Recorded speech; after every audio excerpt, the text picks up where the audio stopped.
शिवसाईद्वारे शक्य engineer, pharmacist, agriculture officer, BSc nursing होण्याचं स्वप्न MHT CET 2025च्या संपूर्ण तयारीसाठी Shivsai pattern Buldhana, Shivsai universal junior college Buldhana. संपर्क 8390 3545 55 आणि 8208 1082.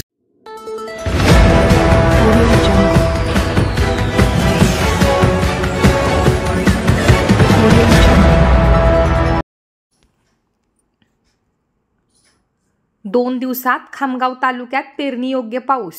आंबेटाकळी, बोरी आडगाव शिवारात पेरणीला सुरुवात. गेल्या 2-3 दिवसांपासून बुलढाणा जिल्ह्याच्या विविध भागांमध्ये वादळी वाऱ्यासह मुसळधार पाऊस होत आहे. यामध्ये खामगाव आणि मेहकर तालुक्यात समाधानकारक पाऊस झाला. 15 जूनपासून मान्सून सक्रिय होणार असल्याचा अंदाज हवामान खात्याने वर्तवला आहे. शिवाय पेरणीयोग्य पाऊस झाल्यामुळे आजपासून आंबेटाकळी, बोरी आडगाव शिवारामध्ये शेतकऱ्यांनी पेरणीला सुरुवात केली आहे.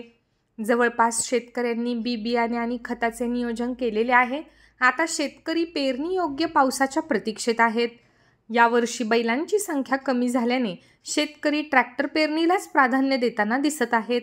दुबार पेरणी टाळण्यासाठी 100 मिलीमीटर पाऊस झाल्याशिवाय शेतकऱ्यांनी पेरणी करू नये असे आवाहन कृषी विभागाकडून करण्यात येत आहे.